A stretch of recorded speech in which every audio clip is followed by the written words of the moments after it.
jelaskan dulu untuk media awalnya. Ini motornya sudah nggak standar atau bekas cecetan, cuman yang punya sudah saya tanya berkali-kali tentang cat yang dipakai sebelumnya. Ini jenisnya jenis cat aerosol NC, jadinya sama dengan cat duko, jadi nggak perlu kita habisi, cuman kita amplas sanding dengan grade 360 tadi ya, 360. Terus untuk bagian pecahnya kita gunakan dempul lem serbaguna seperti gini. Karena apa tujuannya kenapa saya memakai lem seperti gini? Kalau semisal nanti kita pakai dempul biasa, otomatis akan agak memperlambat cara kerja. Jadinya epoksinya harus benar-benar kering, terus kita amplas lagi, baru kita epoksi lagi. Tapi kalau untuk dempul yang memakai lem serbaguna, ini diepoksi sekali aja sudah aman seperti gini. Jadi ini medianya bekas cecetan, cuman bukan cat jenis akrilik tapi cat duko jenis NC aerosol. Oke, langsung saja. Jadi untuk epoksi yang dipakai, semisal bekas cat duko NC, kita terserah mau memakai epoksi yang cepat kering atau epoksi yang filler surfacer. Untuk menahani bekas cat lama itu pun juga bisa. Tapi di sini saya pakai epoksi yang khusus untuk media ABS. Sebenarnya cara ini agak rawan atau agak beresiko meruntus. Cuman kalau kita tahu teknik cara ngamplasnya, insya Allah hasilnya aman. Dan nanti kita lihat saja. Oke, kita epoksi dulu seperti gini. Kalau kawan-kawan pakai epoksi ini untuk pada media yang bekas cat akrilik, tentunya ya nanti waktu di-clear biasanya meledak atau pecah atau keriting. Cuman kalau waktu masih diproses cat ya emang aman-aman saja. Oke, kita epoksi.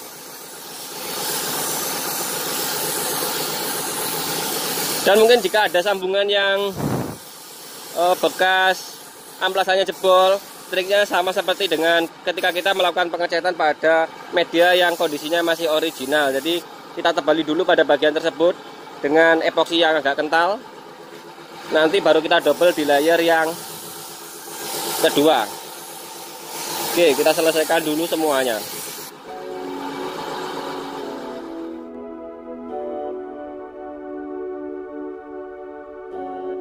Seperti pada video yang dulu pernah sering saya bahas tentang epoksi, untuk epoksi yang saya pakai filler surfacer 2K yang kaleng merah putih ini, memang untuk epoksi ini untuk menutupi bekas cat akrilik dari jenis aerosol itu memang agak rawan untuk keriting. Cuman kalau untuk bekas cat aerosol yang jenis NC maupun yang sudah dilapis clear jenis NC aerosol atau 1K, epoksi ini sudah saya coba berkali-kali, aman. Untuk memastikan riwayat tentang media yang mau kita kerjakan, yaitu yang pernah ada riwayatnya bekas cecetan, biasanya saya pastikan dulu atau saya tanyakan ke pemilik motor tentang cat apa yang dulu dipakai.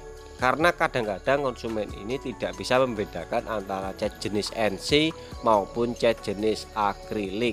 Untuk era dahulu memang cat aerosol ini dikuasai oleh cat jenis akrilik, tapi tidak untuk era sekarang.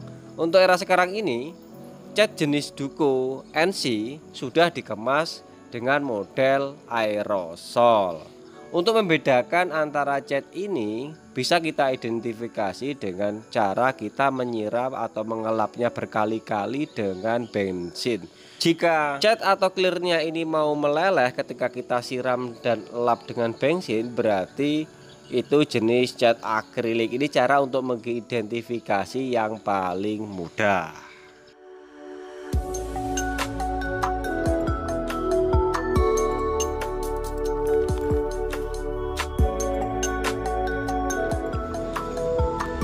Dan ini bekas pecah yang kita sambung atau kita pengeleman dengan lem serbaguna seperti gini. Kalau kita epoksi agak tebal, otomatis bekasnya langsung tidak akan kelihatan. Tapi jika didempul ya memang harus nungguin agak lama lagi, karena kalau dempul kita langsung epoksi langsung kita cat, biasanya dempul ini jangka panjangnya ambles pada bagian yang didempul saja, atau mungkin berbekas atau berpulau istilahnya kalau orang bengkel tikus. Tapi kalau dempulnya kita pakai lem yang serbaguna untuk media ABS ini langsung bisa dikerjakan, langsung bisa dihajar dengan tepat. Oke, langsung saja kita eksekusi. Untuk hitamnya masih menggunakan cat kemarin, cat black produk dari Nikon. Untuk spek spray gun di sini sama kayak F100 saja, kompresor 2PK. Oke, minta maaf banget untuk season ini jadi melebar kemana-mana pembicaraan saya. Alangkah baiknya nanti untuk masalah cat meruntus, cat bekas akrilik, aerosol maupun cat bekas cat duku aerosol, lebih detailnya kita akan bahas di season berikutnya saja, supaya kita tidak melebar dari topik yang kita bicarakan di episode kali ini, yaitu tentang review Clear MS 4100 produk dari Nikon. Jadi bagi kawan-kawan yang penasaran silahkan aja tunggu di season berikutnya, kita akan bahas tuntas di situ. Jadi untuk project kita kali ini langsung saja. Jadi setelah tadi saya epoksi, saya diamkan kurang lebih cuman 30 menit, nggak sampai 1 jam sudah kita sanding. Karena di sini kebetulan cuacanya pas banget, dan langsung saya naikkan untuk cat hitamnya. Kebetulan saya masih memakai cat yang seperti kemarin, Nikon Jet Black jenis PU, dan sampai detik ini atau sampai dengan proses ini catnya masih aman dan tidak meruntus. Dan setelah saya tunggu kurang lebih 1 jam dari proses pengecatan, karena catnya juga cepat kering meskipun di dasar atau di bawahnya tadi atau riwayat sebelumnya ada bekas cat NC aerosol. Di sini langsung saja saya siapkan untuk clear coatnya dengan clear coat 4100. Dan untuk clear coat ini saya menemukan rasio perbandingan yang pas menurut saya pribadi, dengan perbandingan 4 clear, 1 hardener dan 10 thinner. Tapi thinnernya di sini saya memakai thinner jenis PU. Untuk Clear MS 4100 produk dari Nikon ini, di samping clearnya yang sangat ekonomis banget dengan harga kisaran 102.000 atau 103.000 di pasaran, clear ini tergolong kental banget. Jadi dengan perbandingan 41 10% thinner itu masih kental banget. Meskipun spek spray gun yang kita gunakan spray gun F100 dengan kompresor 2PK untuk tekanan angin berkisar antara 40 ke 50 PSI. Dan untuk uji coba yang kedua, kemarin saya menggunakan perbandingan rasio 4 clear, 1 pengering dan 20% thinner. Untuk spek spray gun masih sama F100, kompresor 2PK. Ternyata clear ini juga tidak masih terlalu encer, dalam artian tidak rawan dilewer, jadi masih tergolong clear dengan campuran yang kental.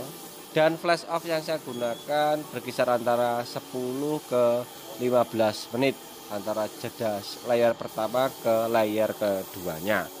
Mungkin jika kita menggunakan spek spray gun berjenis HVLP yang kecil, mungkin ideal perbandingan itu bisa di 4 clear, 1 pengering dan 3 thinner, atau bahkan 40% thinner pun masih mampu kita aplikasikan. Jadi clear ini termasuk clear yang ekonomis banget.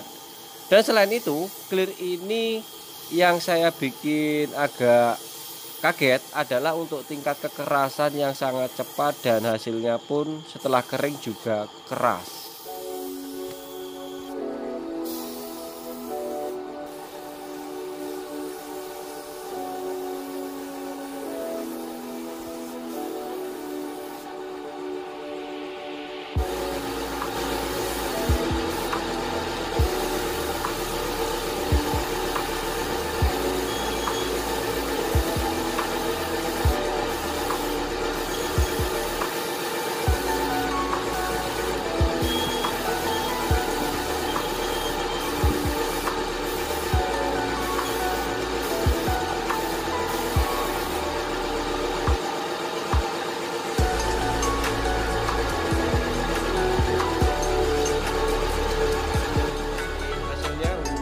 Clear 4100 ya, dan ini sudah kering seperti gini glossnya atau kilaknya. Dan untuk kekerasannya clear ini memang keras, clear yang tipikal keras di kelasnya yang pernah saya coba, ketemunya di sini dengan harga yang murah dan kualitas yang keras. Untuk glossnya ya kurang lebih dengan kompetitor lainnya.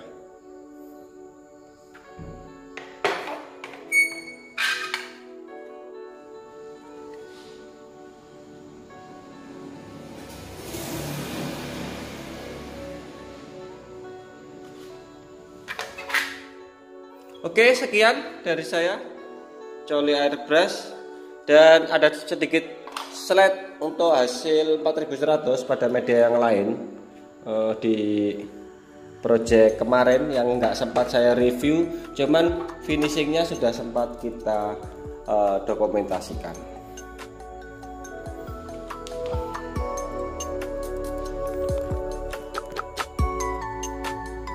Satu lagi motor ini kemarin, jadi 1 kilonya itu cukup untuk 2 motor ini, masih sisa. Jadi sama-sama Scoopy, yang satu warna hitam dan yang satunya warna merah ini. Jadi clearnya cukup ekonomis banget, ketel. 1 kaleng atau sekilo, 2 motor masih sisa. Ini masih sisa kurang lebih 1/4.